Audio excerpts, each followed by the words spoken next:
গত ২৮ মার্চ ৭.৭ মাত্রার শক্তিশালী ভূমিকম্পে কেঁপে ওঠে মিয়ানমার। দেশটির উত্তর পশ্চিমাঞ্চলে এই দুর্যোগে মৃতের সংখ্যা ছাড়িয়েছে ২,০০০।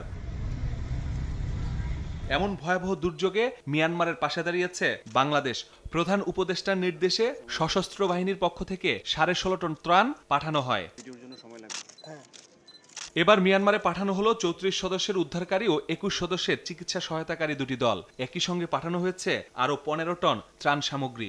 মঙ্গলবার সকালে ঢাকা সেনানিবাসের বিমান বাহিনী ঘাঁটি থেকে সেনাবাহিনী ও বিমান বাহিনীর ৩টি বিমানে উদ্ধারকারী দল ও ত্রাণ সামগ্রী পাঠানো হয়। আমরা এখন পর্যন্ত যে অ্যাসেসমেন্ট গ্রাউন্ড থেকে পেয়েছি, আমাদের যে উদ্ধারকারী এবং চিকিৎসক দল যাচ্ছে, এটা সাফিসিয়েন্ট হওয়ার কথা।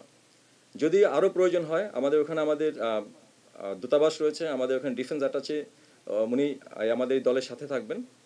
যদি আমাদের প্রয়োজন হয়, আমরা সেটার জন্য প্রস্তুত রয়েছি। পর্যাপ্ত ত্রাণ মজুদ আছে জানিয়ে প্রয়োজন হলে আবারও পাঠানো হবে বলে জানিয়েছে সশস্ত্র বাহিনী। নৌবাহিনীর একটা জাহাজ যেতে পারে। যদি নৌবাহিনী জাহাজ আমরা প্রেরণ করতে পারি, তাহলে আমাদের এই যে প্রবলেমটা বিমানের মাধ্যমে ক্যারি করা, তাহলে এটা আমরা অনেকাংশে লাঘব করতে পারবো।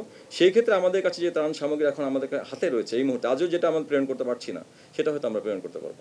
যে কোনো দেশের বিপদে পাশে থাকতে সশস্ত্র বাহিনী সবসময় প্রস্তুত আছে বলেও জানানো হয় সংবাদ সম্মেলনে। মাসুদুর রহমান, সময় সংবাদ, ঢাকা।